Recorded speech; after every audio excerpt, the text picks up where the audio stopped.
better check the logo. Heels for life. We don't play fair. Gold belts, loud chants. Feel it in the air. Heels for life. The squad so mean. Black boots stomping through your TV screen. Bell rings. We calling the heat. Pie bomb takes. We slamming the beat. Tag team of truth. No kayfabe here. Loud like a pop when the champ appear. Hardcore flows. Barbed wire rhymes. Tables getting smashed in the nick of time.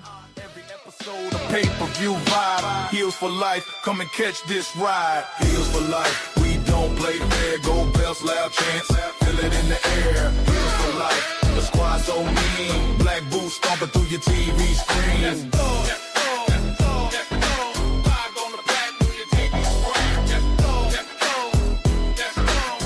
Yo, they jumping through your TV screen.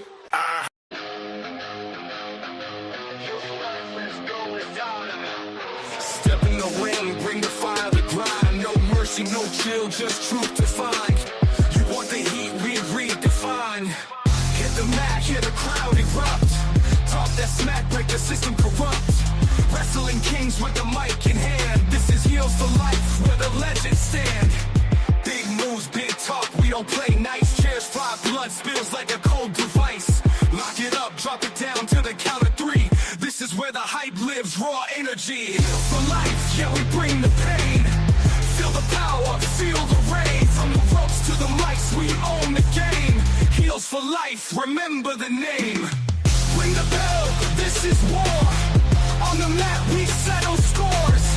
Talk the talk, walk the line. Heels for life, every time. Yeah, Heels for Life, we the crew you trust. For the grit, for the heat, for the stories robust. No gimmicks, no fake, just truth combust. Heels.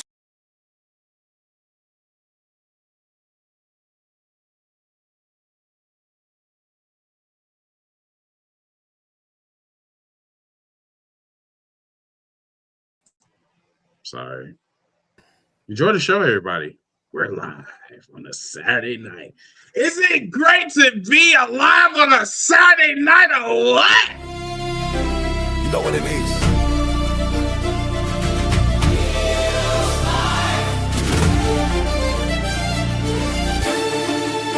Turn it up. Let it bang. Hey. Ziggy the beast on the track, you know what it is. From the mid-south, all the way worldwide. We the voice of the heat, where the bad guys thrive. The enforcer in the cut, keep the story in line. DJ T.O. make it jump when he cut that spine. Wild card talk slick, got the takes on 10. Light skin gauge and bring the chaos in. Ziggy hit record, then the roof catch flame. Soon as you hear that drop, you remember the name. Heels for life, we don't play nice. Every hot take feel cold as ice. From the bell to the mic, we define that height. Turn it up, hit subscribe, it's Heels for Life, Heels for Life, where the legends ride. Every pop, every boot, we on that side. From the boost to the bites, we define that height. Turn it up, hit subscribe, it's Heels for Life. Yeah!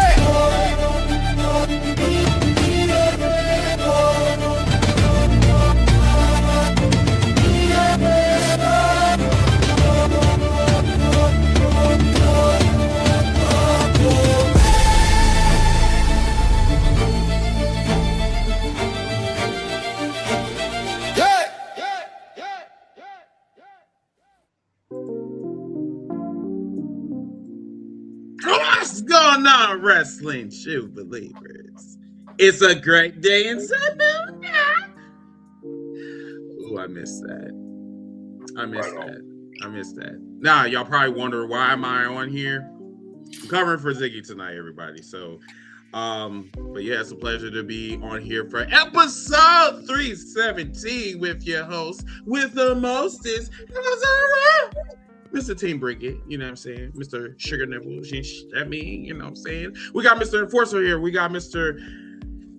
Stuff in his face, Mr. Mid-South. And of course, we have Mr. Lightskin, the captain of the ship.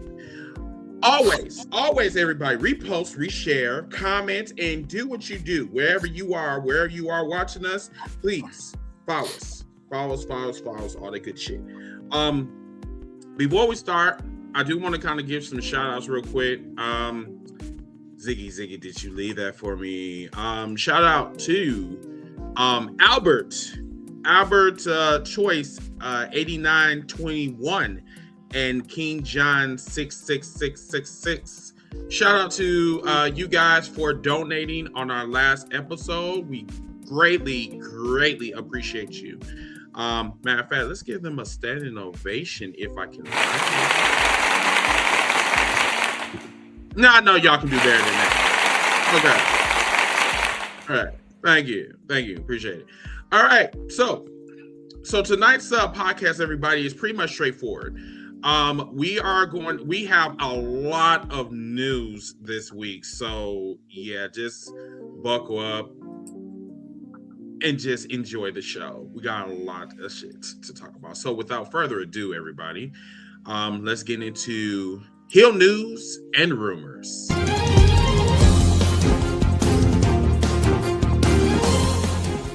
We're breaking down the latest buzz from backstage politics, surprise returns, contract drama, and all the dirt the big companies don't want you to know about. Whether it's AEW, WWE, New Japan Pro Wrestling, or any of your favorite indie scene companies. We've got the scoops, we've got the tea, and we might even have a wrestler to even talk about this. With a little bit of fantasy booking to spice things up. Grab your belts, lace up your boots, time to hit the ropes, because it's time for heel news and rumors.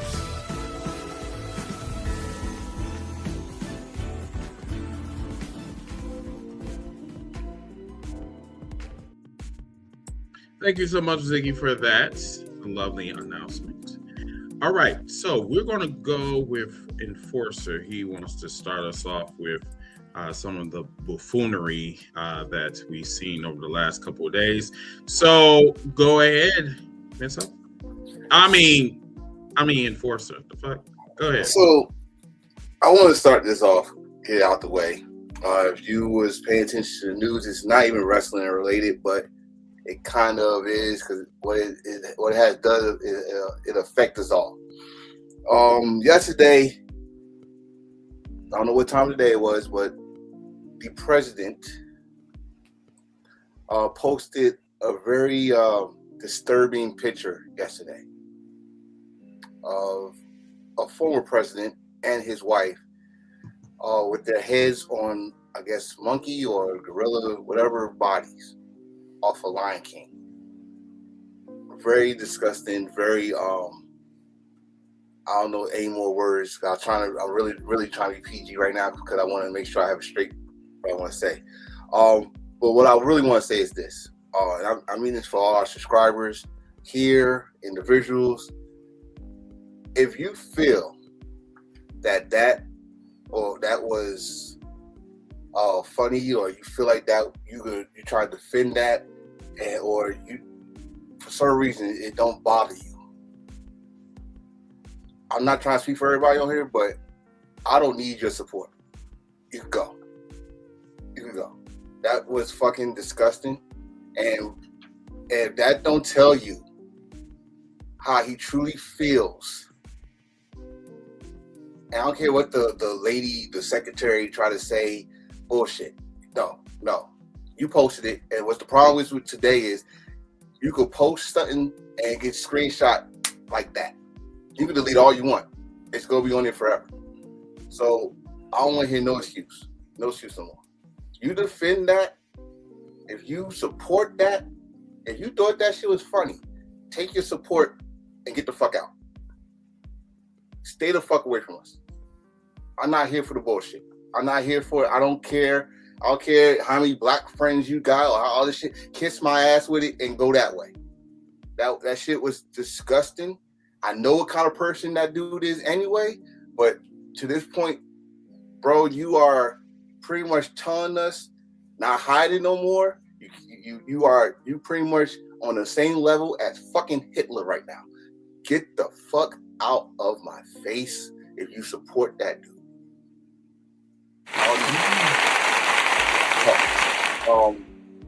That's pretty much I want to get off my chest on that one. I've been holding that for a day. I'm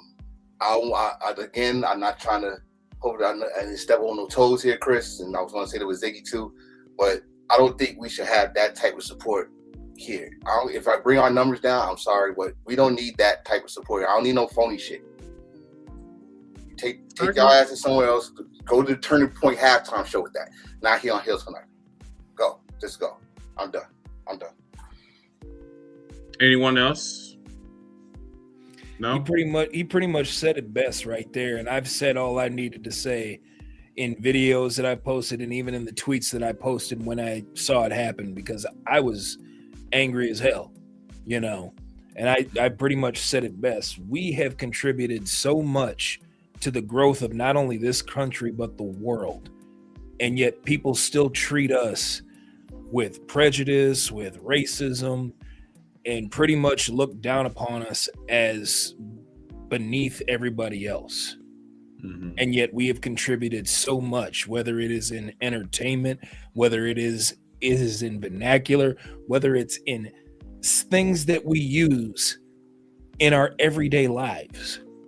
So as far as I'm concerned, like Enforcer said, get out of our face with that nonsense. We don't need it.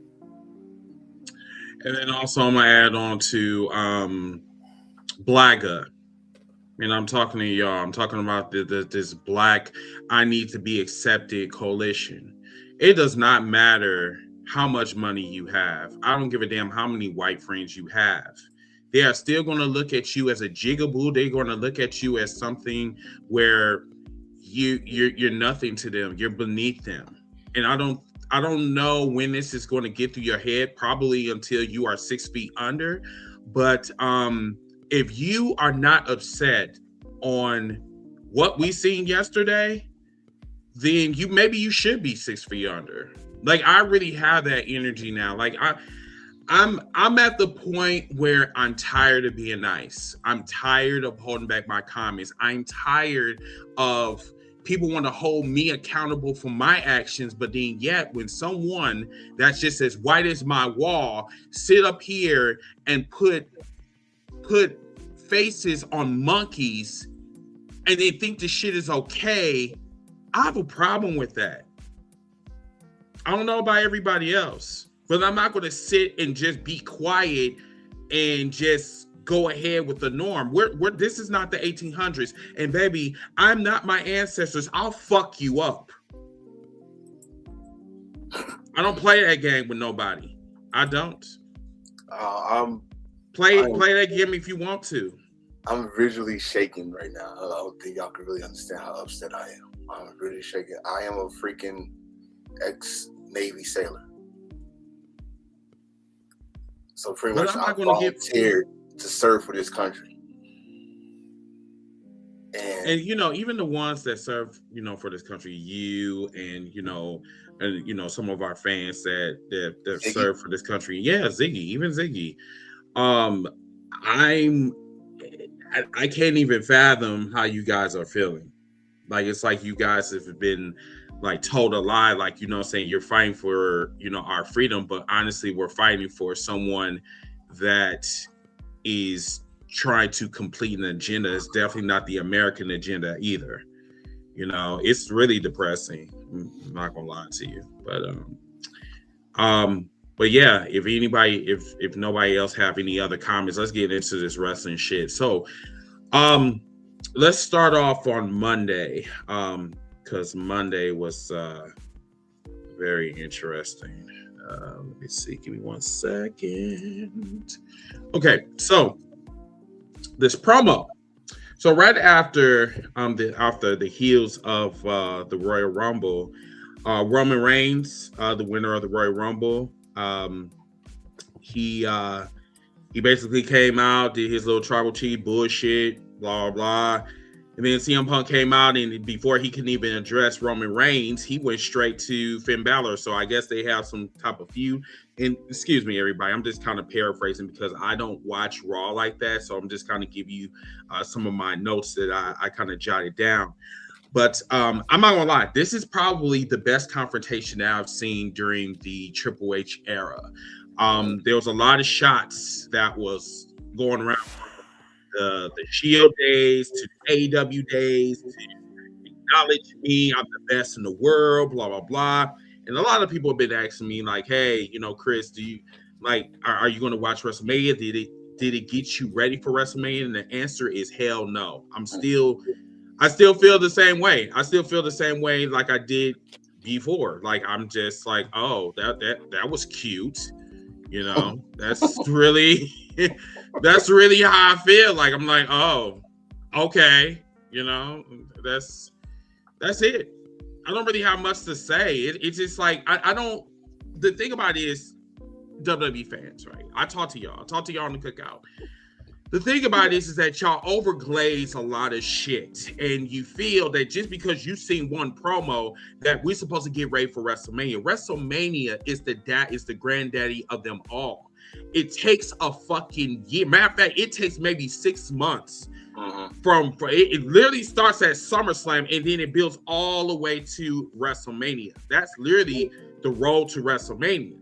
But I know that we live in different times these days. It's like, hey, we do one promo and we're supposed to get ready for WrestleMania. I understand that this is WrestleMania season, but y'all do not understand that back in our day, WrestleMania season was a thing. That was literally, we got the Super Bowl. We had 2 Super Bowls in one fucking season. We don't have that no more. We don't. The road to WrestleMania starts in it starts like the day before WrestleMania. The road to WrestleMania usually start the day after WrestleMania. But you get all your stories and stuff like that. This did I like the confrontation between Punk and Roman? Yes, because they talked this shit before Punk even came back. They was talking all of this when Punk was on they brung up the podcast where Punk pretty much went the hell off after he got fired. They brung that up. Punk brung up, I brought y'all up here, which everybody remember he didn't want Roman. So if you want to add more gasoline to the fire, Roman know that you didn't want him in the group.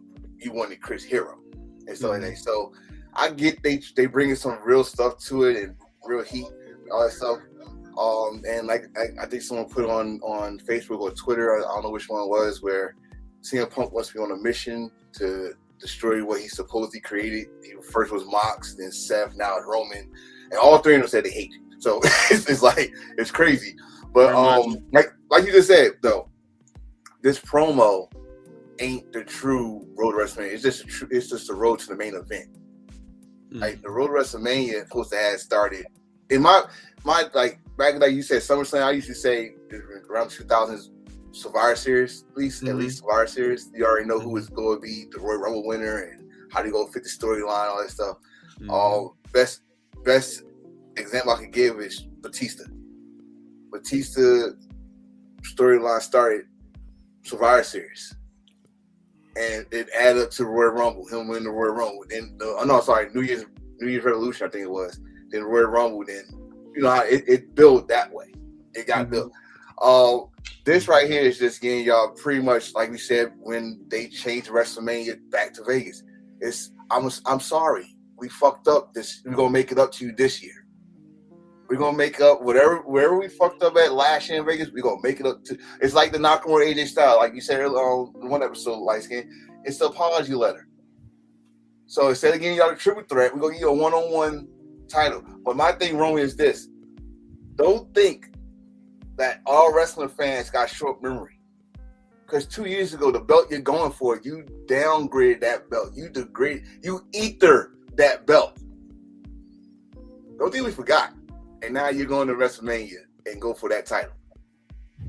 But you know what? Here's the thing, and then I'll hand it over to the fellas. The thing about it is that, WWE knows that WWE fans are fucking stupid.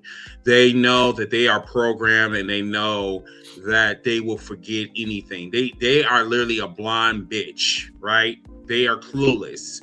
Like, even though they go up and look up like QR codes and shit, looking up rabbits and rats and all that other shit, they do all of that, right? But then when it comes to shit that's actually logical, then it's like, oh, I don't know what I did. It's just It's downright fucking depressing, to be honest with you. And I would definitely tell a dumb motherfucker that's still here, oh, well, Roman's the number one tribal chief in the world. You know, and I said, this is the same motherfucking tribal chief that sat up here and said that that is a contingency fucking belt. That is a belt that's a less than. That is a belt that's beneath me. That is a belt that is a charity case fucking belt. But then yet, you are going after the fucking championship, which is fucking wild to me. So when you go after that belt and you win that shit at WrestleMania, you know, I guess the Rewind champion, the Rewind WrestleMania, whatever, that you'll be considered a loser champion in. Your words. Your words. Mm-hmm. Your words, not mine. Fellas? So, Enforcer, I got to agree with you. That storyline with Batista basically started at Survivor Series, because if you remember that 4-on-4 for the control of Raw, he was up on that team, and we saw it beginning right then and there at Survivor Series. Number two, yes. Chris, I do agree with you that WWE fans have been programmed to believe whatever the hell is being portrayed to them on the screen. And you can blame pretty much the talent, the commentators. I mean, we've said it before on this show that, you know, the commentators will basically tell you that nothing else matters if it doesn't happen in WWE. Mm-hmm. You know, and then they will forget everything else that has happened, even though it really didn't happen that long ago, like the whole Roman thing and the world heavyweight title. Mm-hmm. Roman was the only champion in that company, and because nobody could beat him, they created another world title. And he basically said, that championship is a consolation prize. Unless I have it, it means nothing. So as far as I'm concerned, that belt is meaningless. It is only there because none of y'all can beat me for the real championship, the undisputed championship. Hell, they still call it the undisputed championship, even though that same company has 2 world champions in it. So how undisputed are you when you have 2 world titles? Mm-hmm. Now, I know what WWE fans are going to say. They're going to say, well, because Roman has it, now it's more important. Now he's the one who can elevate it. But remember what came out his mouth 2 years ago. That belt is meaningless because none of y'all could beat me for the main prize. And the main prize right now is being carried on SmackDown with Drew McIntyre. Who actually had something to say about that. They brought his name up in the promo. He said something about it. I like it. I love Drew because Drew ain't gonna hold back. That's one. But I think what they're and this is my opinion on this situation. And I think Miss South got something to say. Because it worked one time, don't mean it's gonna work again. Because yes, we all remember the Universal title. That was the curse belt.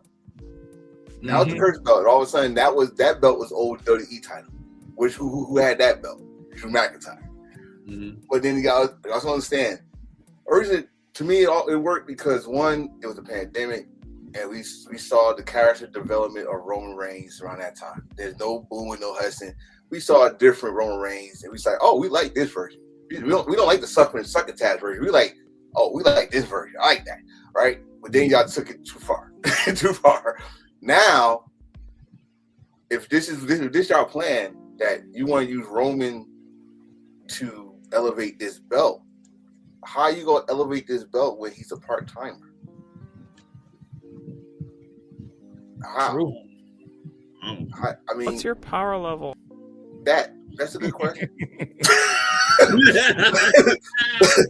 That's a good question. I'm done. Miss, you got something to say, bro?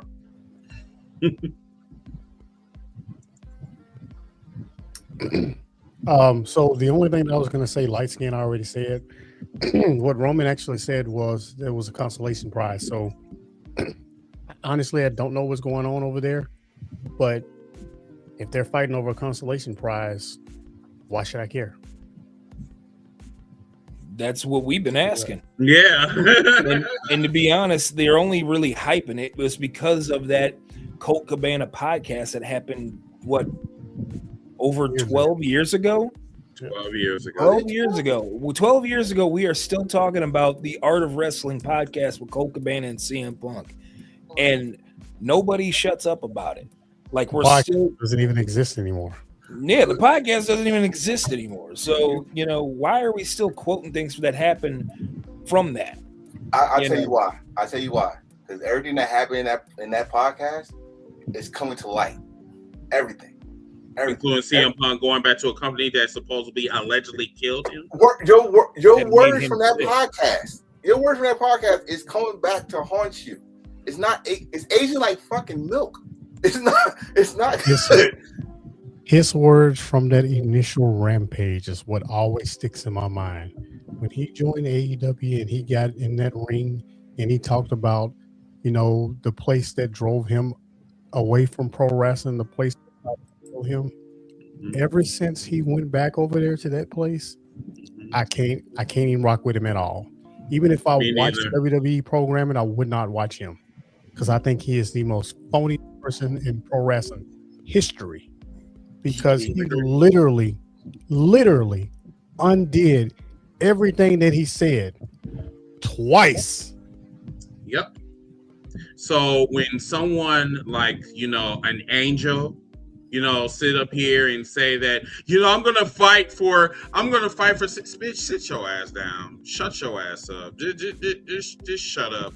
The thing about it is that toxic people recognize their own people, right? And that's why I don't give a fuck about them people. I don't. You sit up here, you contradict everything that you said. You talk about you the voice of the voiceless and shit, but then yet you're dealing with a fucking colonization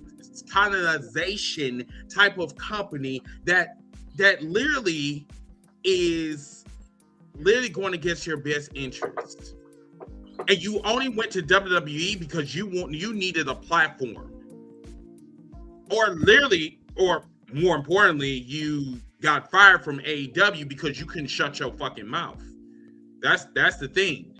You wanted to use somebody, and that's what Mr. Phillip Brooks is. He's a user, plain and simple. Am I toxic? Yes, I'm toxic to you. That's why my name is Venom. Phil Brooks does not need pro wrestling. He was gone for 7 years. He does not need pro wrestling anymore. Mm-hmm. And that's why think that we need him. But everything that he is supposedly against, he's working for, as if he needs that job. That's not a 9 to 5.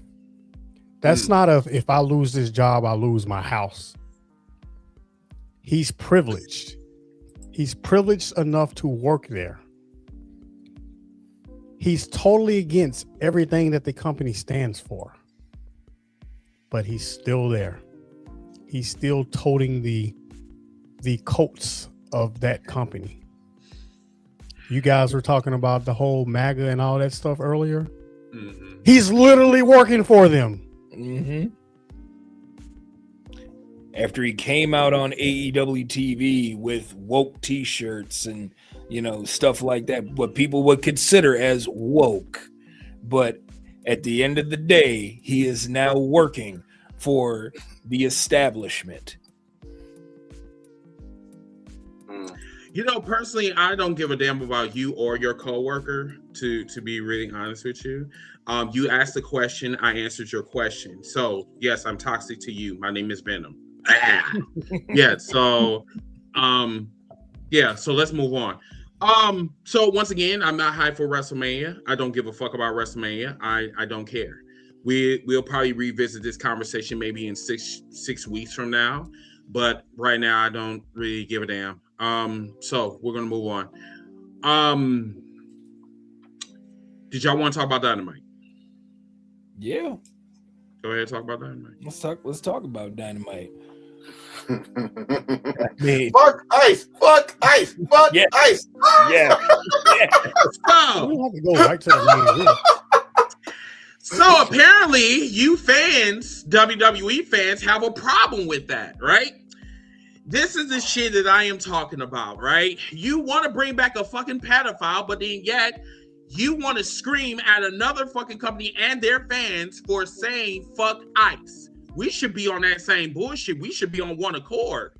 But once again, I think some of you WWE fans are pedophiles. I really feel that some of you, I really feel that way. I think some of you do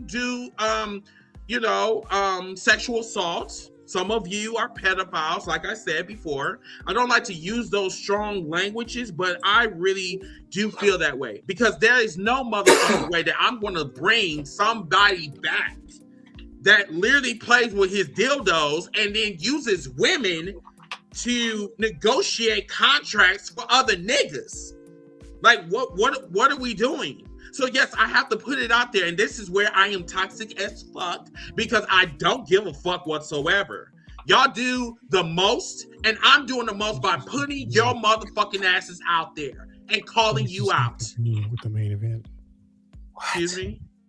What does this have to do with the main event? No, it has everything to do with ICE. Well. Look, we will get to the main event. Trust me. Yeah, we'll get to the Well, main if event. you think about it, Talk about the main event too, as well. But wait a minute, if you think about it, it started the main event. It did. It did. It started the main event. So And why you trying to cut my tea? If you saw MJF's face, I love how everybody gave it time. Even the announcers gave it time. It was incredible. Oh yeah. Announcers overtalk stuff. All companies, announcers usually do too much. Mm-hmm. At least a few times a show, they usually do too much. Mm-hmm. Everybody paused. It was almost as if they knew it was coming, even though obviously we knew they didn't know it was coming. But it was perfect how everything just froze. I loved it. That face was brilliant. And then the crazy thing is, this got NBC's attention. Oh, it got more than NBC. It got NBC, Fox, C-SPAN, CNN. It was somebody else. I think CBS. It was the morning show. It got so much attention that even a senator tweeted, "Tony Khan, you should bring Bad Bunny into your find a way to bring Bad Bunny to AEW." What? Yeah, I wish you would have done that secretly. I wish you would have just texted that to Tony Khan. Yeah. But I mean, I applaud it. First of all, I applaud it because one, they did not blur it, they did not beep it, they didn't pause it, they didn't mute it. It was full. I mean, go from me and Chris looking at it like we said it with them. But then this fool makes the face that's like, oh yeah, that's the man. That's a meme. So right? So, straight up. Wasn't that right? Go ahead, Miss Al. One thing about AEW, whatever you stand by, no matter what it is, anything you can think of, they behind you. As a AEW employer, as the employer of all those employees that they have, wrestlers, backstage people, all that, out front office people, they stand behind talent. They stand behind employees. So as long as you don't go out the ass when it comes to some of that stuff, as long as you don't go overboard and put yourself in a bad position, put the company in a bad position, they behind you. And that's very and that rare. includes the fans. Yeah. Just keep it simple. Yeah. Just keep it simple. A simple T-shirt is simple. And I mean, that's very rare, especially today. Look how much action it got just for a simple T-shirt. It got charity GoFundMe's because of the T-shirt.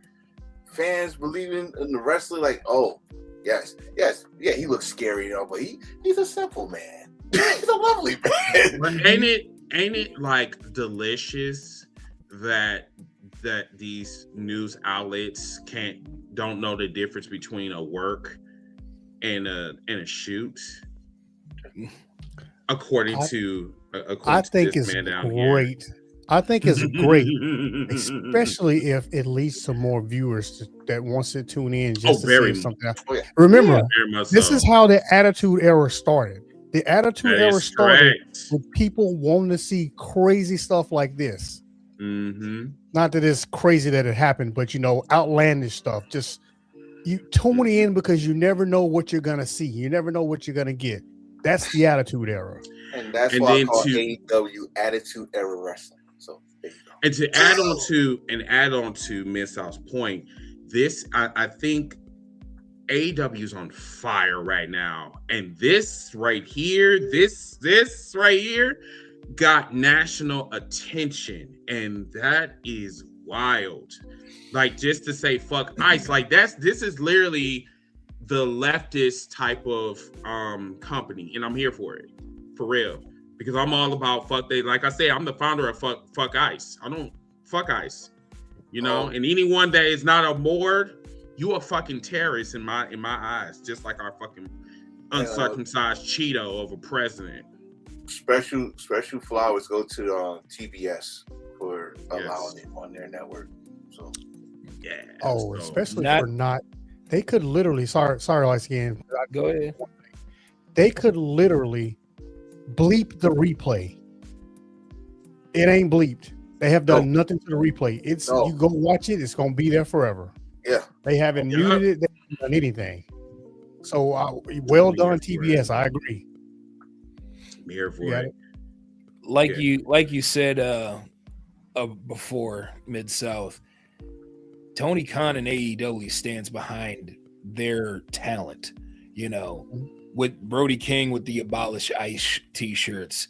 We saw earlier today with Eddie Kingston wearing a Minnesota Golden Gopher cutoff t-shirt, and everybody's wondering, well, he's from New York. There's a message behind that. He is standing with the people of Minnesota right now and everything that is going on, because that shirt is from the University of Minnesota Twin Cities. And where do you think they are right now? So, and then it also goes into what we talked about on the cookout earlier today, Chris, with these fans that, talk about wanting to keep politics out of professional wrestling.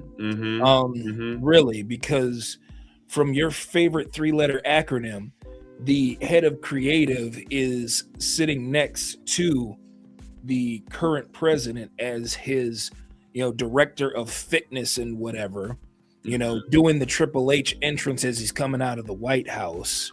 He's got Linda McMahon as the education secretary. So how can we keep politics out of pro wrestling when pro wrestling people are involved in politics right now as we speak? What's up, Bobby? How you doing? Like I really feel that we really need to show some type of accountability. If you do not show no type of accountability, you're gonna get your feelings hurt. It's either one or the two. Like there's no oh yeah, I'm gonna tap you on the hand or whatever. Nah, you grown as fuck. I'm almost 50 in a couple years. If you don't know any better, then I'm gonna teach you. I'm gonna teach you how to treat me. That's the type of shit that we're on. And this right here, that's why I love AEW. That's why I fuck with AEW. I've been fucking with AEW since the founding of AEW. And if anybody have a difference on opinion, that's cool. That's fine. But if you on that other bullshit and you talk about you support us, we don't need your support at all. So fuck off. But no, let's talk about the main event. I did not expect that squash. So when we was doing it, I said it. I think I said it right when they start chanting. I said, and I think Chris, you said it might be because the time. I like, if this is squash, I'm gonna laugh my ass off. And damn it, 2 minutes. But see, the problem with this, a lot of fans don't understand. He's the champion. He made him look weak. Like no. You got 6 people, counting Bruce, probably 7. I still count Samoa Joe. You don't hurt. Going at this title last week, Mid-South made it perfectly clear. When the last time you saw so many people going at the title without being a freaking jumbo match or whatever it is? All individuals got their own reasons, right? Mm-hmm. Now you made a new contender out of Brody. No one saw Brody in the title picture. Yeah. You made a new contender / star in the title. You got a main event match next week. No one saw this coming. And this is where I don't know if we're speaking in Espanol. I could have swore I'm speaking in English, right? So why in the fuck they couldn't do that shit for Obafemi? I just want to know that. They could have easily made him a star. I mean, he was already a star. They could have made him a bigger star at the Royal Rumble. They could have made him a star on fucking Monday. But then like I said, when you have snow roaches that's in the creative, on the creative team, they don't know what the fuck they're doing. Of course, you're going to have those situations. Brody King literally became a star overnight, which is fucking wild, and made the fucking champion, squash the champion in a matter of seconds. Something that is unheard of in AEW, and especially like a field jacked star lineup like AEW, like they have in their locker room. So I like that comment. Let me put that comment. Hey, that's sure. exactly what happened. So it's not like he squashed him face up. He was distracted by Hangman. Yep. And Brody took advantage of it. If he was squashed straight up, I probably would say, "Oh, that's not a good way to do it." But we said as soon as we heard his music, like, "Oh, he's about to get distracted." Hangman cost him this match. He did. And again, smart move, smart booking, because it's not making him look weak. It's actually making Brody look credibility for this match. Because all his matches before then were squashes anyway. He's beating up, like Andrea said, tomatoes and jabronis. So he treated you like one, but it had to be with Hangman's help. So it made him look like a serious threat. Yeah. You know. Go ahead, Miss Al. So, number one, this is my opinion, so I'm not going against what anybody else believes, but you cannot squash the world champion. You want to know why? Because the company has already told you the world champion is the top champion, is the top wrestler. So you can't squash you. Now, if you're talking about so you can't squash? You continue. I don't think you understand. I don't think you understand. I'm trying to process this. Yeah, I'm not talking about him being in a quick match, being pinned quick, being squashed in a quick match because it was quick. I'm talking about if the wrestlers that Brody King wrestled before MJF that he actually squashed. Those aren't believable. MJF is believable. So that goes back to the next thing, 50-50 booking. It ain't 50-50 booking. You don't know what 50-50 booking means when you make a comment like that. Because 50-50 booking is when you have two wrestlers who are on equal status or who you believe it could go either way. You let one win and then you know the next one's going to win just because, one won the first one, so the one's going to win the second one. That's 50-50 booking. Brody King was not a credible main eventer. He wasn't, not yet anyway. He did what I said earlier, what Enforcer was going over again when I said that we have 7 people, because I always include Samoa Joe, even though he's injured now. 7 people, not just going for the title, 7 people who voiced, which means they said, I am coming for you. I am coming for your world title. I'm coming now for your world title. So that has never happened in the history of wrestling as far as I can remember. And that's me thinking back to the 80s. So 50-50 booking?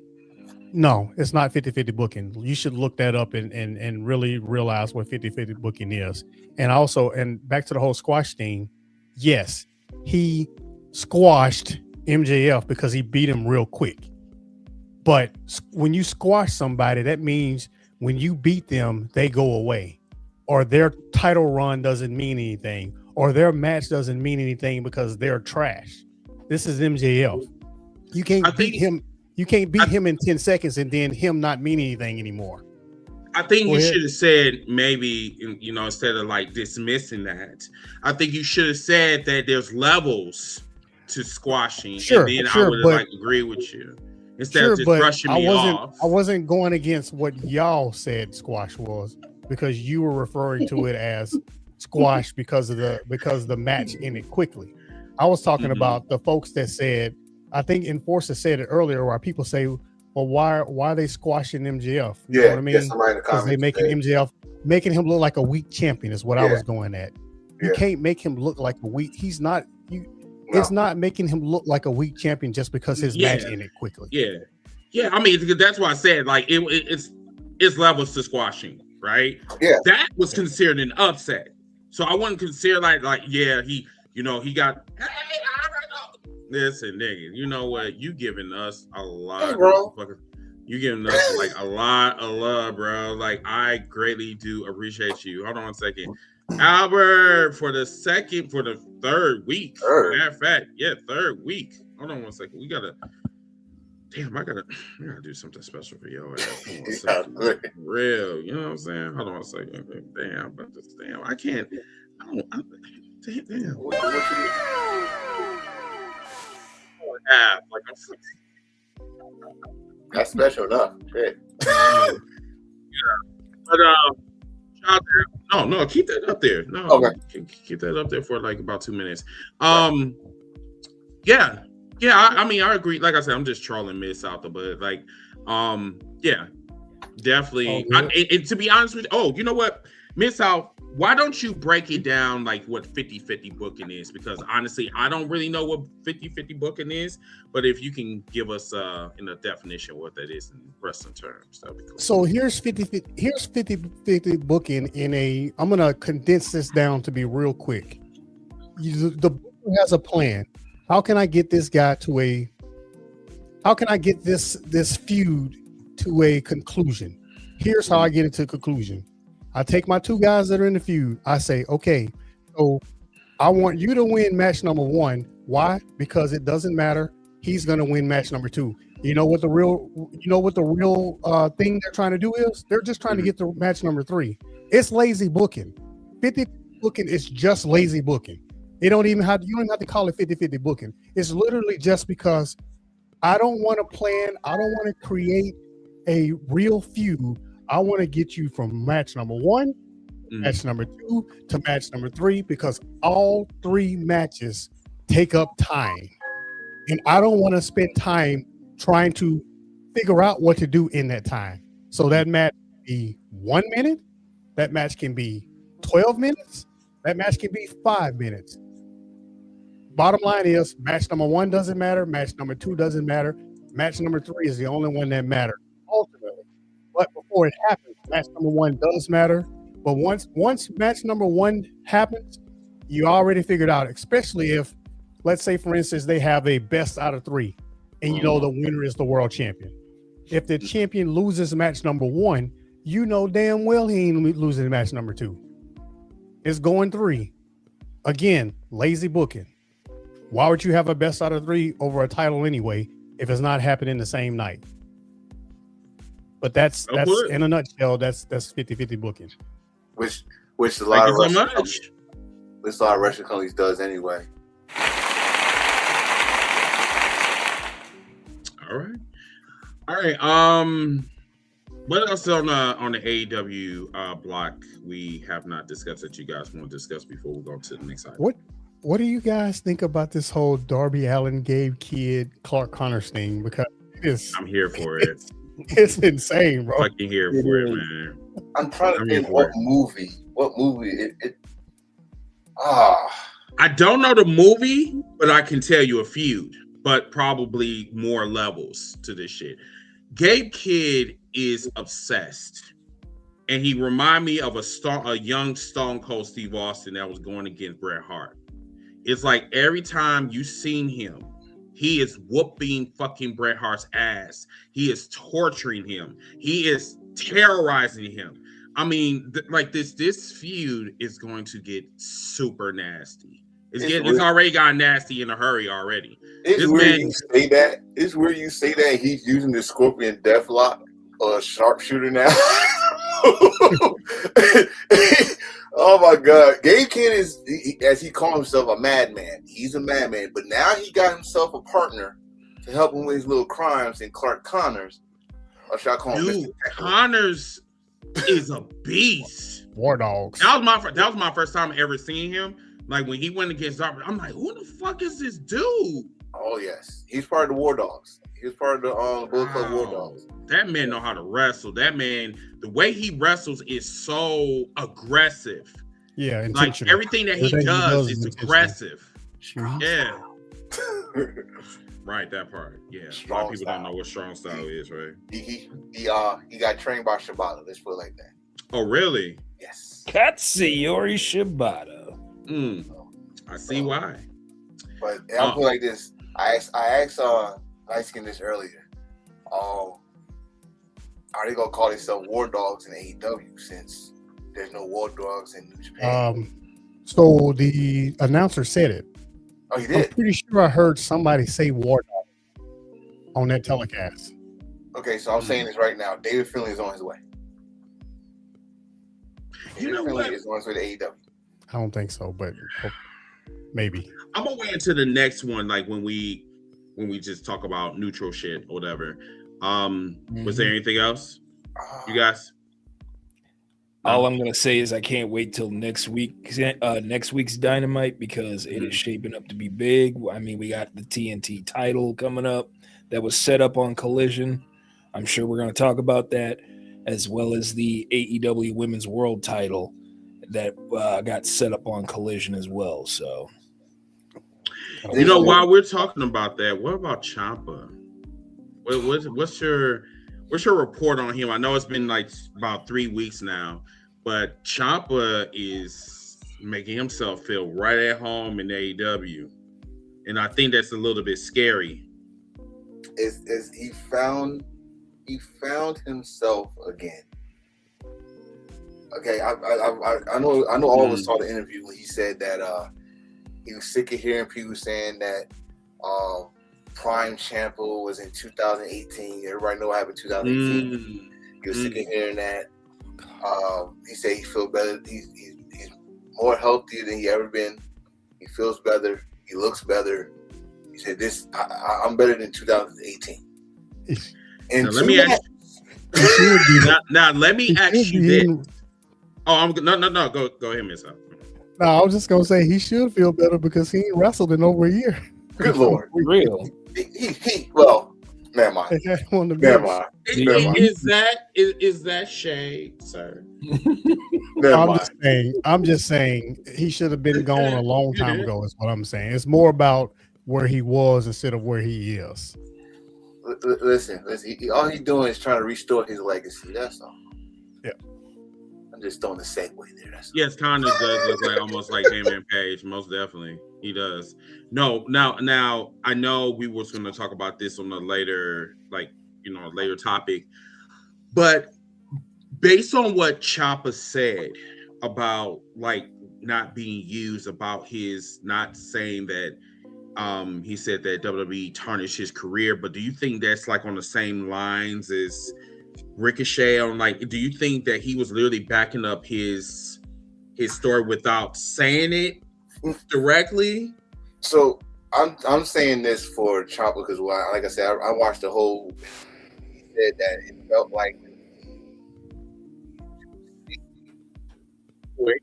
because he had the neck surgery, and they're trying to be too safe on him. Like they was not. Remember, this is why he was sick of it, because 2018 Ciampa was fucking awesome. Dude was doing outlandish stuff, and then he got the neck injury. And when he came back, he kind of softened up. He only do those type of spots on occasions, not like he used to do every match. So he was kind of upset with that. And which, if you know WWE, they got a history of doing that. They did it with Bryan Danielson. They did it with Edge. They did it with they even did it with Stone Cold. They changed his whole wrestling style when he came back. So, I get where he's coming from. I don't think what Ricochet said and what Ciampa doing right now, it's not there yet, but it's working its way up to where what Ricochet is saying, because everybody's saying this. We haven't seen Ciampa like this in fucking 2 years. 2 years. Not this. And there's only 2 matches. There's only 2 matches. And he was not, bro.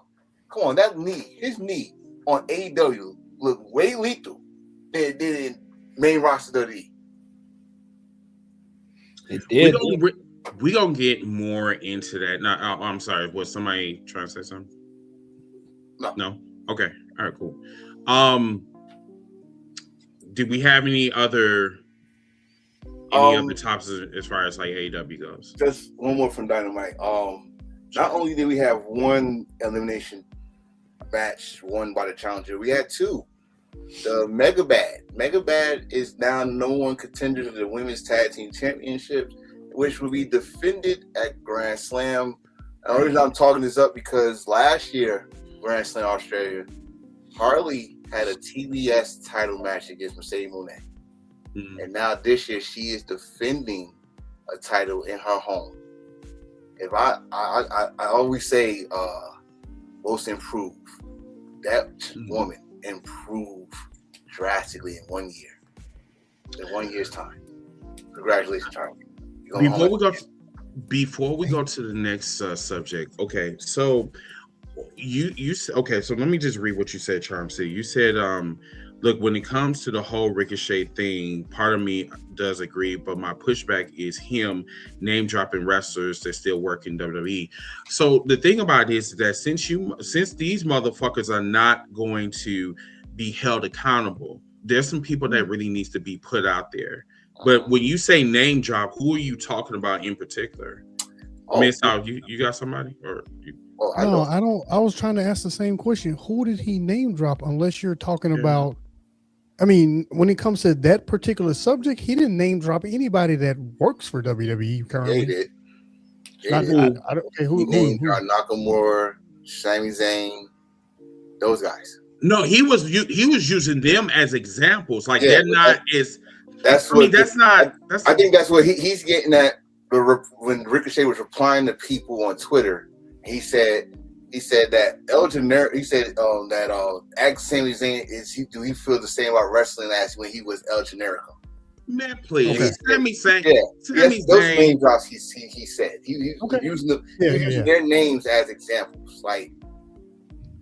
So, bro, you can't be that sensitive. You can't be. I promise you can't be that sensitive. So he name dropped some people. And this is true. These are facts, right? I mean, because Sammy is nothing more than a residential, like, Uber driver. He goes from one destination to the other destination to the other destination and does not know where he is going to land. He doesn't even know. They call him a fucking underdog. You can't be a fucking underdog when you looking like a homeless person. So, I guess where I need to go next is, why does that hurt you so much? Like, what you said? Why does that hurt you so much? Why are you so angry that he name dropped some WWE wrestlers? He's on about like you are. No, go ahead. No, anybody that is, I really need to know, why does it hurt you so bad that he name dropped some WWE wrestlers? Do you work for the company too? And then there's another thing too. Like while we're on this subject, this really made my balls itch. I'm not going to lie to you. I don't mean to be graphic, but how the fuck you gonna sit up here and you are going to be mad at based on what someone did or how they felt when they worked for a particular company? That's like people saying to me that I shouldn't feel this way for being discriminated when I was working at Target. And that was like one of my worst experiences. I have never ever been accused of being a thief. Why do I want to steal at a place that I work at? Some of them comments, y'all, was deplorable. Like, I can't believe that people are literally gonna Mid-South sometimes. Mid-South, if I ever see a person that's on that dumbass shit, I'm going to ask you personally. I'm going to DM you, and I'm going to ask for your IT services. So, I agreed. Okay, cool. I'm with I know where you're going. This is my thing with I'm not trying to incriminate myself. This is my thing with people that are upset that Ricochet and including my friend here, Chauncey, that he spoke up like this or whatever. I ain't gonna talk about the wrestlers he spoke. I'm talking about him. Mm-hmm. This is the problem with people. You cannot tell somebody how to feel if they feel disrespected. Oh, no, you don't feel that way. How are you gonna tell somebody how they feel? I think even Light Skin, you said it earlier about this man. I thought it was your video where this man is not just speaking as a former WWE guy. He's a guy that's world renowned, Japan, Europe, Indies wrestler. He was a star on Lucha Underground. He got there. I'm sorry, I already said this shit a long time ago. Ricochet, we told your ass not to go there in the first fucking place. But anyway, you went there. You learned your lesson. Right. You said on your interview, you said, I wish they would never have called me up in the main roster. Because everybody says that. Everybody that was in NXT said, don't call me the main roster, please. And they just go anyway. My thing with Ricochet is this. Bro, he is speaking out of frustration that he's been holding for a long time, and now the freaking duct tape is off his mouth. He's going to speak if the question is asked to him. How does it feel to be out there to eat? Well, release. He releasing all this shit out. And like I said, Charm, like once again, I have a problem with your philosophy or your thinking, because like when he was name dropping, he wasn't talking out of like malice or being disrespectful. He was like literally pointing the obvious. Shinsuke has never been the same ever since he came on the main roster. Sammy is a toss up with him. It's like he's hot 1 minute, cold the next. You know, if I'm going to put some people out there. Too. He did name Finn. He did say something about Finn. He put out Finn too. Finn has been buried ever since he got that Universal Championship. He has not been right ever since then. When he lost that championship, that's when he been on a downward spiral. And the thing about it is, bro, like we have to start like holding our balls and like just calling it the way it is.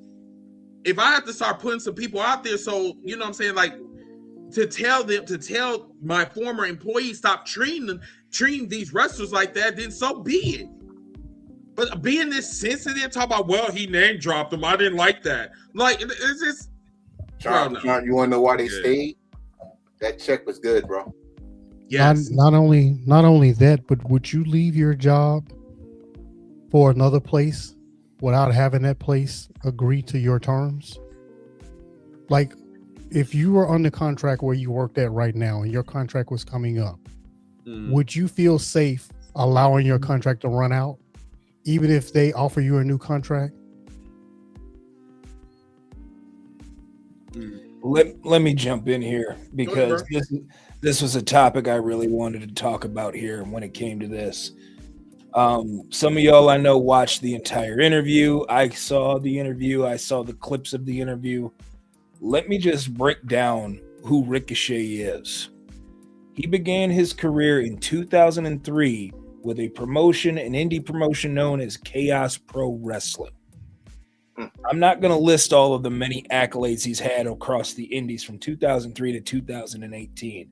But Chaos Pro Wrestling Heavyweight Champion, Young Lioness 5 finalists, DDT Pro Ironman Heavy Metal Champion, the only person in Dragon Gate and Dragon Gate USA to open the Dream Gate and open the Freedom Gate championships simultaneously.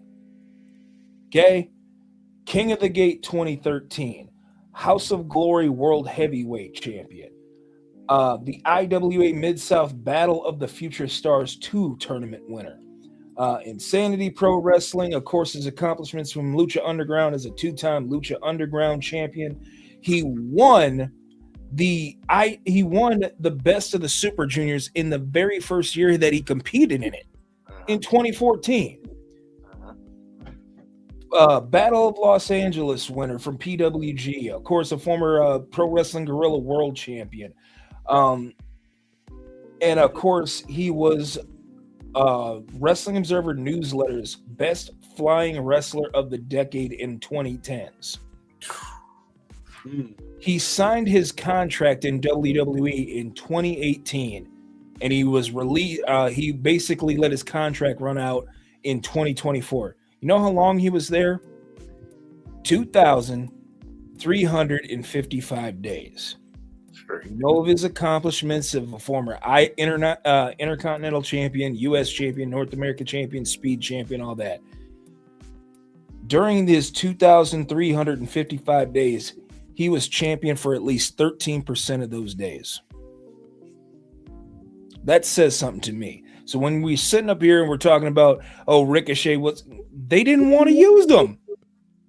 They didn't want to use him.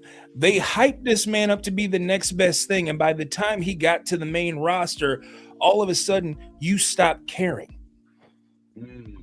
You wanted this man in this company. You wanted him there. You saw all of his indie accolades. You saw how wonderful it is. And you know what? You all saw him because of that whole match that you saw on the internet with him and Will Ospreay in the Best of the Super Juniors. You wanted him there. And then when you got there, you stopped caring. And as far as Ricochet name dropping people, I'll name drop the same people because you lost all care and interest in them. Shinsuke Nakamura, Apollo Crews, Dolph Ziggler, Shelton Benjamin, Johnny Gargano, Tommaso Ciampa, Cameron Grimes, L.A. Knight. Yeah. Akira Tozawa, R-Truth, Elijah Burke, the Good Brothers, Finn Balor, Cedric Alexander, Adam Cole, Karrion Kross, Ember Moon, who now Athena, MVP, Crime Time. I could go on. The main thing is that you guys wanted these people there. You wanted him there. And now you are complacent with having the same 5 guys at the top. You want new stars, but when they get there, you don't care because you don't want to see the complacency go away. That's why you throw up the ones. That's why you tell people it's clobbering time. That's why you sit up there and chant and hymn songs and all that. That's why you go, whoa, you are fine with the complacency that you are in right now. I don't care that Ricochet was name dropping people of his former employers. It wasn't because he's speaking out. He was using them as an example. He wasn't speaking for them. He is letting you guys know you don't care about these wrestlers because all you want them to do is have WWE create this big 53-man roster and only use the same stars that they have that are at the top. But again, what is WWE? Nothing but the Dallas Cowboys. That was great and crazy when you say that, bro. I got this. I got this. That's pretty much all that. That was that short. But I give you this, bro. When you named all those people, they could have had what we see on another company. They could have had that easily. WWE got their own philosophy. They all about they put wrestling second. It's all about the soap opera. That's what I'm gonna call it, the soap opera. The fuck's what's the name of it? Soap opera. It's like what Will Gray says. WWE is a television show about wrestling. It's not wrestling. Exactly. And one thing you said, I give Ricochet, and Ricochet introduced me to Will Ospreay. I didn't know who Will Ospreay was to that viral moment. So everybody, what we're gonna do is we're gonna cut in for 1 second so we can get these lights up. What's going on, everybody? We're gonna take a quick break to hit that like button to cheer up this poor wrestling fan. In 3, 2, 1.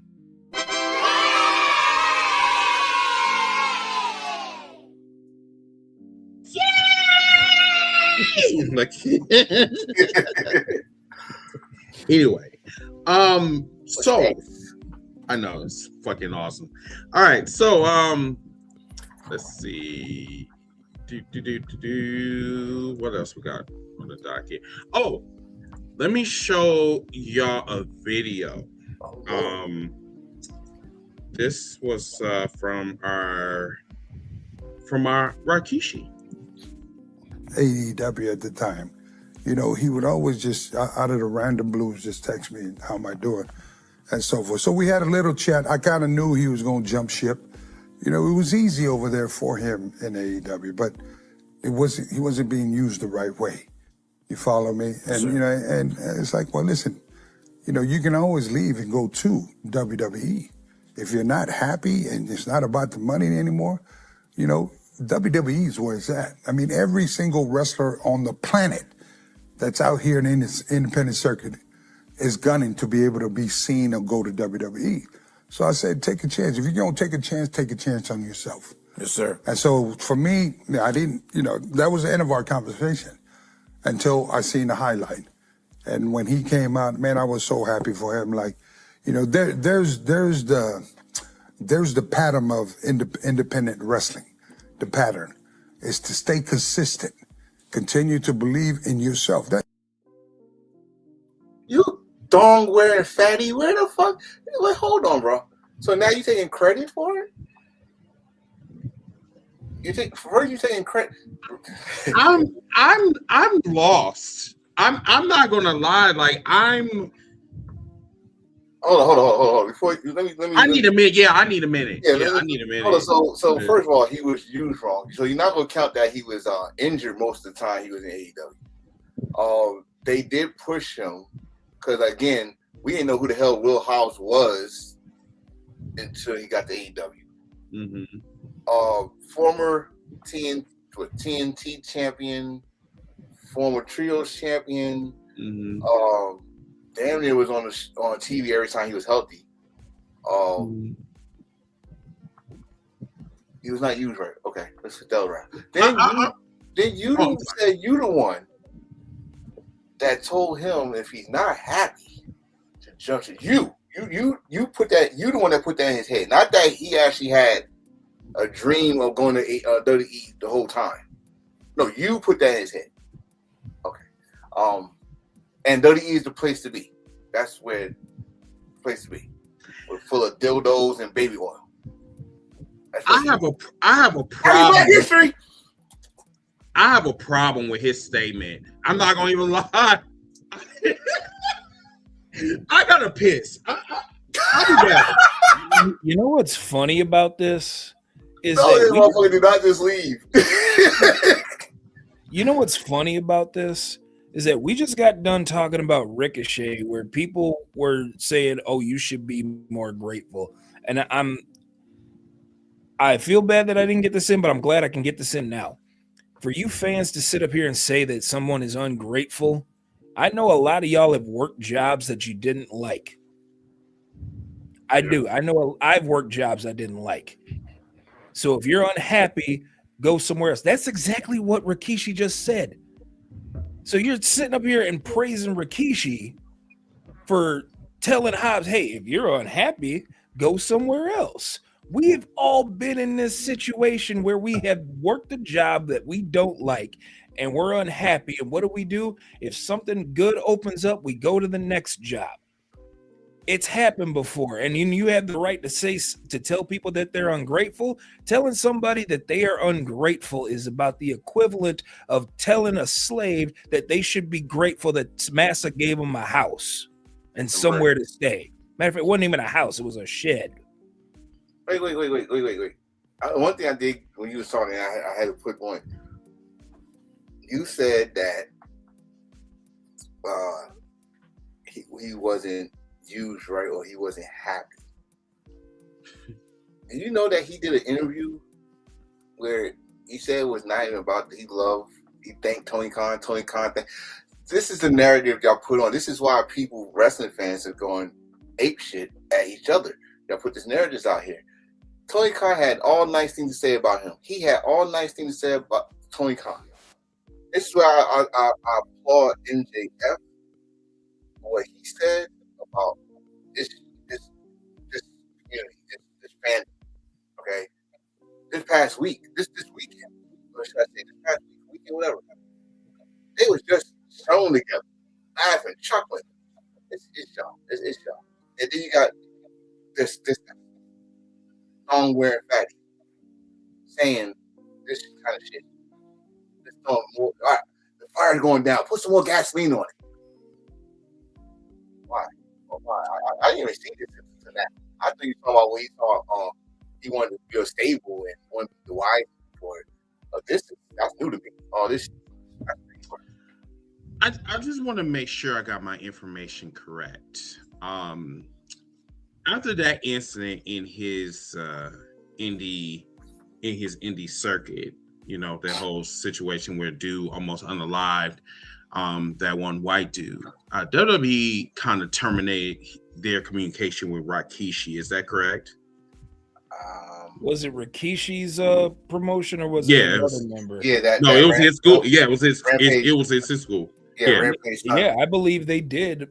They distanced themselves from that promotion. Cool. So, why the fuck Rikishi's dick riding WWE? Why he trying to make it seem like this is some utopia or whatever of where niggas can go? He want that WWE ID money. Okay, well, he not going to get it. You know, because he's a Hall of Famer, he can still get it. But remember, the Samoans get treated differently than the black folks. Remember that. That's very true. But just to stay on, just kind of stay on point real quick.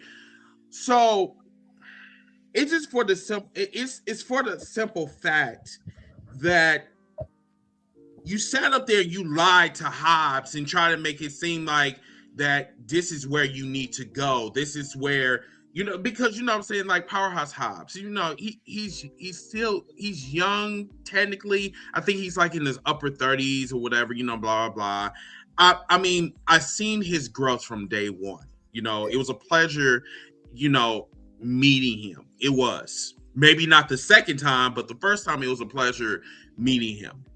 The issue is, and I think this is where Rikishi was lying to the motherfucker, right? Hobbs does not have a personality. Hobbs is boring as fuck. I hate to say that, but I mean, it is what it is. This is the reason why he couldn't go up the echelon of AEW, because once again, he couldn't talk for shit. He's powerful as fuck. He knows, you know, he knows how to wrestle, but at the same time, you're going to a company that requires you to have some mic skills, right? So I guess Mr. Rikishi, while he was on that phone for 1 hour and 45 minutes and saying that you should go to this utopia of WWE because if you don't feel right, then you should go to WWE because that's right for you. What he should have told him is, you need to find some goddamn mic skills and you need to find a damn personality. But, you know, once again, some of these wrestlers out here, these legends, they are fucking con artists. They are, what you say, Miss out before, they're locusts, they're leeches, they're what it was that word, the who grifters, yeah. Those are the ones that you really need to watch out for, because it's those that wants to see you fail. It's those. And I definitely would not take any advice from the same motherfucker that literally couldn't even take care of his son's careers. His brother did it. So let me say this. Don't believe for a second, not a single second, that Hobbs wasn't happy in AEW. Don't believe that for a single second. Second thing is, I've said this 100 times. Sometimes when you're in a company for a while, it's time to go to another territory. That's how it's always been. I know I'm old. I know I'm 45. I know I've been watching wrestling since I was 3 years old. Mm-hmm. But I grew up when you're done in one territory, you move on to another territory. So Right. it was time to Hobbs, at least to Hobbs, which I can't fault him for it. It was time for him to move on. Just like it was time for Cody to move on. It was time for Andrade to move on, then move back, then come back. So I don't care that Will Hobbs went to WWE. Right. Remember, I'm for the wrestler, not the company. So Hobbs, go fall in love with WWE all you want. Unfortunately, I won't see you wrestle anymore, and it's not about you because I hope you become Ultimate Champion, but I don't support that company. So more power to you. I hope you do well, but if you don't, AEW will have a spot for you when you become a bigger star, since apparently that's the only place you can become a bigger star, even though we have proof of a whole lot of people over there not becoming bigger stars. But I'm leaving that alone. I'm just going to say well wishes to you, Hobbs, and AEW for life. I'm going to put that part you said. No. You ain't going to beat me to it. No. Was that shade? See, I was going to put parentheses, but he just said shade. This is shade. almost used a Saved by the Bell quote right there.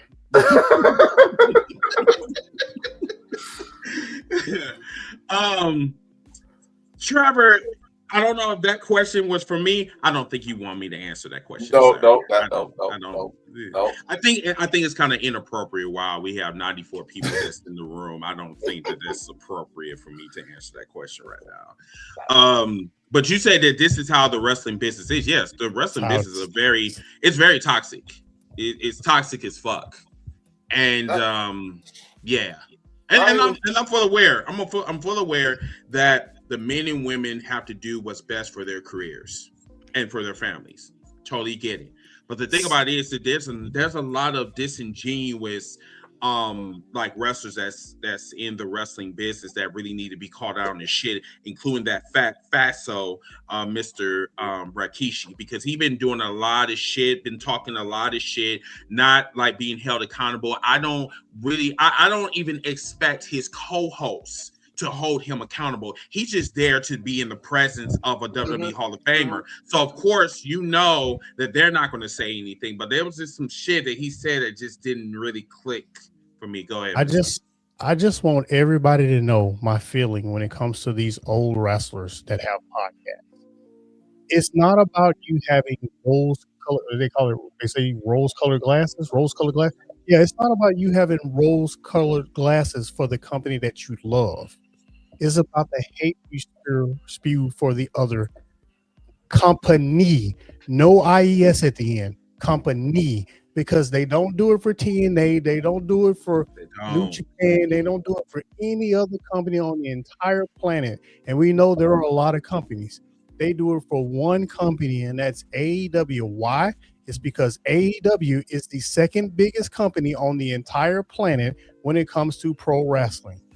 And they get a lot more press than the other companies online, so there is a natural feeling to hate on that company.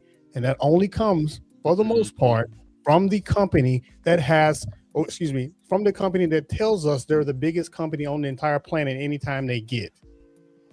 Say what you want. Fans are toxic on the internet, sure.